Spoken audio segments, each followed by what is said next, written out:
So good afternoon, everybody. My name is András Hemberger. As I was introduced, I'm cluster manager of MasterCard, also responsible for Israel.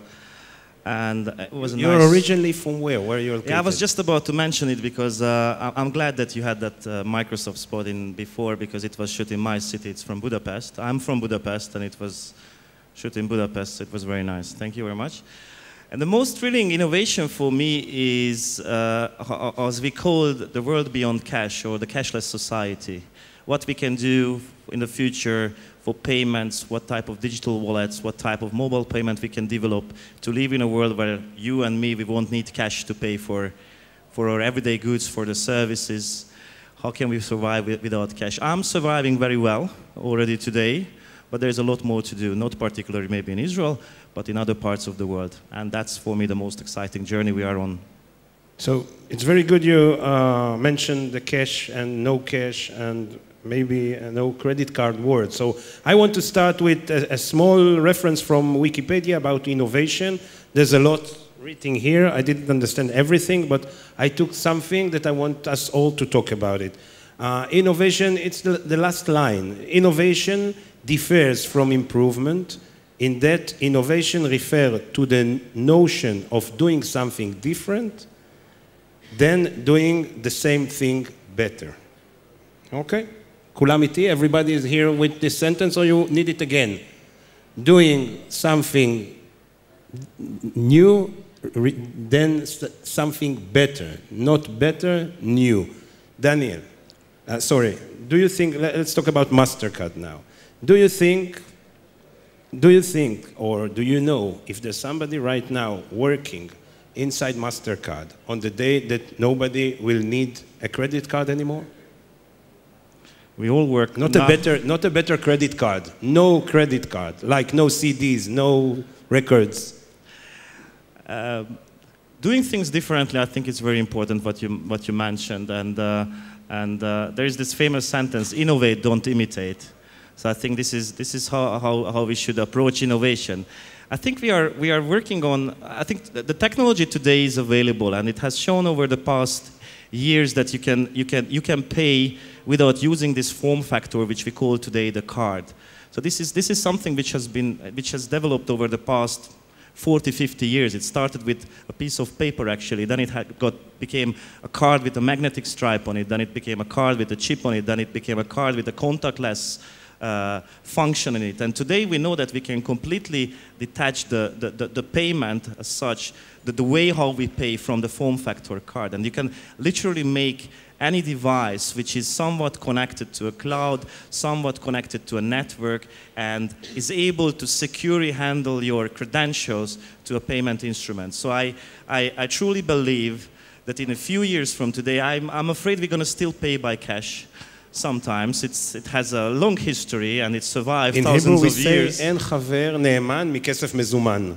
This is what you say now. Cash is the king. Well, I'm not saying cash is the king, but I think that is our biggest challenge is certainly to fight against cash. There are many types of payments, of digital payments in the world, and it doesn't have to be attached indeed to a card. So any type of device which is connected to the network is a commercial device. I can use to pay for goods. When I'm in a shop, I can use it when I'm surfing on the internet. I can use it for in-app purchases whatsoever. And this is truly what we are working on. Okay, so we'll talk a little bit about innovation in big organizations, huge organizations. And let's take the issue that the finance or the online finance. If there will be a massive, well, let's say there will be a massive use of online wallet or mobile wallet. If there will be a mobile wallet that will be everywhere in the world, who will lead it? MasterCard, Visa, Microsoft, Google? Yoram, maybe you'll start. I have no idea who's going to lead it. It's really hard to tell at this point in time. I mean, there are lots of solutions out there. I mean, we have some solution, Apple has some solution, Google has some solution. Really hard to tell right now. What the best solution, or what solution you can tell us that you're developing today? I mean, we have a payment solution. We have an e-commerce platform that people use to pay for example, services, Azure services of our cloud. You use the same payment. I mean, there is a Microsoft account that once you register for that account. You can use that account to pay for everything, pretty much everything online that you buy. At the Microsoft Store, you can buy music, you can buy movies, you can buy games at the Xbox Store. It's a Microsoft solution tied to your Microsoft accounts. There's only one Microsoft account that you have. And based on that, you can make purchases pretty much anywhere. I mean, is that going to be the thing that we'll eventually use in the store to make purchases in physical stores? I don't know yet, but it could be. I mean, the infrastructure definitely exists. So let's stay with Microsoft, a big organization, and go further from this example. I know Microsoft. How many from you, if you are a startup or a new company, worked with a big organization like Microsoft? And how many of you find this organization innovative? Please raise your hand. Not Microsoft workers, please. Nobody, but I don't think Microsoft is not innovative, but do you think, and what do you do, and the R&D Center is the head of innovation in Microsoft, what do you do that the organization won't kill the innovation? So, seriously, I can talk for an hour about it. I won't, don't worry. There is just a lot of things that we can do, and I actually have a whole presentation about it. It is popular to think that big organizations cannot innovate. It's popular, they're big. It's harder to push things in these organizations. But big organizations do innovate. I mean, Microsoft, just one example is Kinect that we talk about a lot. The camera, 3D camera, which is used now for games, but it's just the beginning of the tip of the iceberg. If I can talk maybe later about what we can do in the future with a 3D camera, computer vision, these things, it's a huge innovation, which happened at Microsoft. So, but when you look at the big companies, the big company usually does so many things that it's hard to find the innovation island, to identify the innovation islands, okay? When we, there is one big benefit to big companies regarding innovation, okay? There are disadvantages too, I agree. The one big advantage is because of a big company, you can actually try many models of innovation. For example, I'll just give a couple of examples. Each of the teams at Microsoft has the freedom to take about 10% of its workforce in the team, no matter what the size of the team, and use that part of the team to do innovations. Now, that innovation might end up being a feature in Word, okay?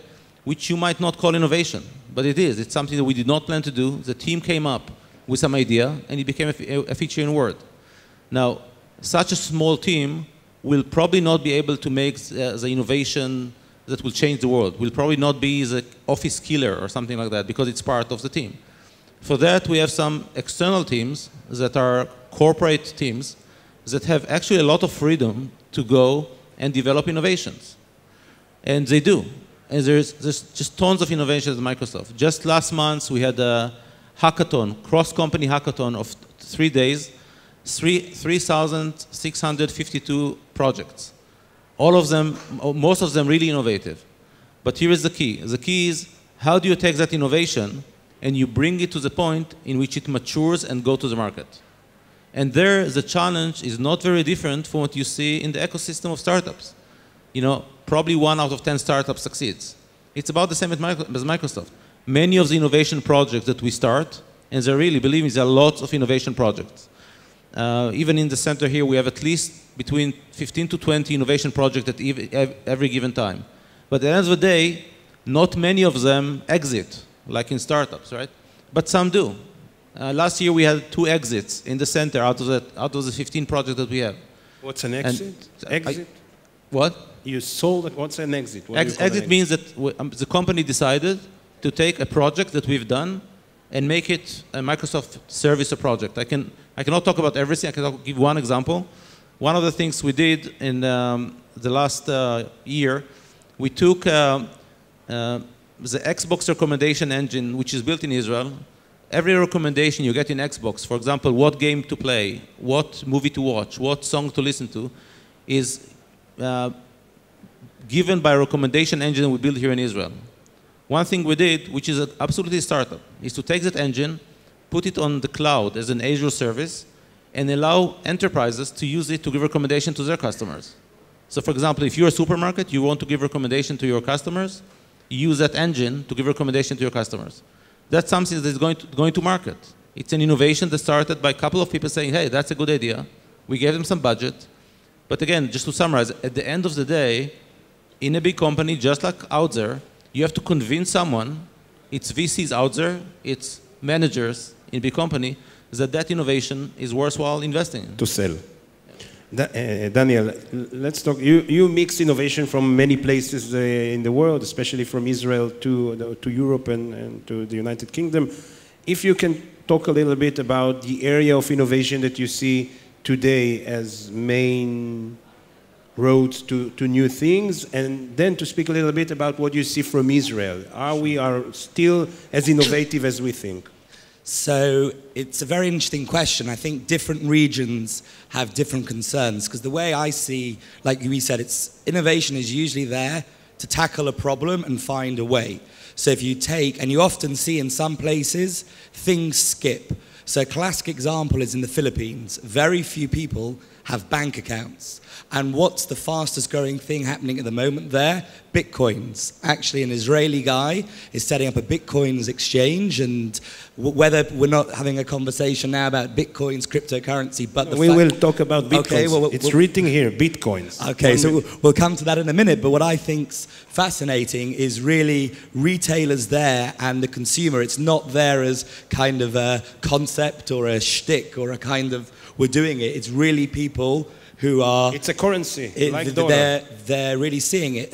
And back to Israel, to come, obviously, one of the areas where generally I've seen, actually what I started doing was initially innovate Israel, of bringing Israeli companies to Europe to meet with investors, corporates. From there, we had groups of startups and growth stage companies coming from Eastern Europe, from Asia. And actually, we've seen that Israel's become the center. People look to Israel to see the solution. And obviously, certain areas are better than others. You see cyber is a massive growing sector here that people are looking at. And I think it's very cool to say that you work with Israel in the tech space, because people always look to see what's happening. And just one point I wanted to interrupt before, but I didn't have a microphone, so I wanted to wait, is I work with a lot of corporates. I know a lot of startups here and smaller companies like myself. I mean, I think I'm unemployable to work for a big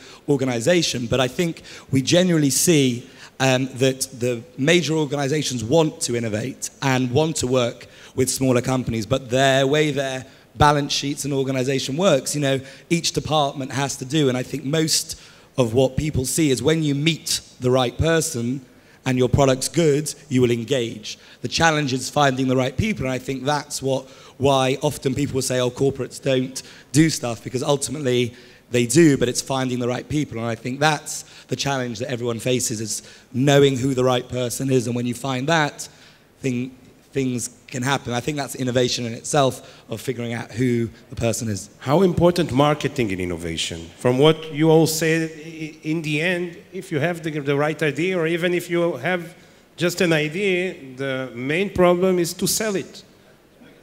Just one sentence. I have, again, a presentation about it, and there's one slide which says, innovation is 20% the idea, 30% the ability to execute the idea, and 50% selling the idea. So the biggest effort selling is to sell. Is not before execution? It could be before. Not in terms, what do you mean before? In terms of timeline? In terms of timeline, maybe, but in terms of effort, the biggest effort is to execute. Is 20% of the effort is the idea, 30% is the ability to execute, and 50% is actually evangelize, market, sell the idea. And that's, by the way, true also within a large corporate, not just out there. Daniel, do you still think that we always say, or in the last, let's say, wave of innovation from Israel, we always had the very good solution and a very bad marketing? Do you think it's still that way? Israel markets herself very bad, but not that. Innovation very, very good or very bad? I think, just back to what you're saying, I think firstly on that point, I don't think anyone in business would ever say that they didn't do anything innovative. I think so from that point, and I'm seeing I think someone gave me a statistic, there's been a 300% increase of heads of innovation across corporations, and now those of us have always been trying to sell. You've always been known, go to the CMO, but now it's go to the heads of innovation, because they're the ones that have big budgets and looking that way. But I think with Israel, it goes down to what the product is. Israel's a small market, as we know, so it's not going to be the place where the consumer product is going to come. But then it's the platforms behind, and then you look around and you see, Get Taxi's doing pretty well, but obviously Uber has taken over the market. But you can't blame, that's got nothing to do with the fact that they're Israelis, it's just to do with that they came first, had a good product, someone came along, changed it slightly, and there's, their issue was they were based on the box. They're a good company and growing their space for more. But I think in Israel you've got certain things like gaming now, in-game advertising platforms. I think if you look outside, who are some of the key companies who are sponsoring tonight's drinks, not to name a few, but you've got, Similar Group that's doing fantastically, Overwolf, these are some of these are companies that serve a specific purpose. I think people, which is great for the brands, by the way, take some of the big consumers we're seeing, their job is to lower their advertising budgets with using new analytics. So analytics companies will come and see that. That's certainly what I'm seeing. Interesting. Quite frankly, I don't think we could have, as a country, Israel, sell roughly 100 startups a year without very strong sales and marketing skills. I think we have that. Okay, good idea. Good to know. And I want to talk about bitcoins. You talked about bitcoins, and this, András, is mostly, or we'll start with you. I think bitcoins and online currency is a huge thing. There's a major disruptive coming this way for online currency, and everything new or for every innovation they say, first they ignore you, then they laugh at you, after that they try to kill you. I think it's in the other side of innovation there's fear from the new, fear from change, and etc. How do you in MasterCard and how the finance industry looks at the online currency and bitcoins in particular? Maybe before I answer to that, I just wanted to reflect to some of the points I heard before, and I'm glad that you mentioned marketing, and I'm glad you mentioned in general informing people about an innovation. I think it's for us the biggest opportunity. People used to call it challenge before, but the biggest opportunity is that we pass over the message of using of digital methods of payments. So the innovation itself, as such, the technology. We are often very much too much focused on technology when we talk about innovation, but you have to pass over a message. What are the advantages of using digital ways of payment? Coming back to your question, it's a very interesting thing what we are, of course, looking at as well. And myself, when I'm surfing the internet and I'm... The Bitcoin today is how much? $450, $500 a Bitcoin? Yes, I think so. It's somewhere in the range. So when I'm surfing the internet, and I believe like cards, and you asked also before what enabled payments, or how is the payment going to be in the future. I mean, we cannot debate about that cards were actually the real enabler of e-commerce at the very beginning, and for cross-border e-commerce, definitely cards are playing a very significant role, and the wallets are using cards as a funding. It's interesting for me to see that more and more merchants that they are accepting Bitcoin. So I'm looking at their site, and so how I'm going to want to pay, and I see a few of these digital wallets. I see, I don't know, bank transfer, whatever, and I find their Bitcoin. So it's breaking through. It's amazing to see.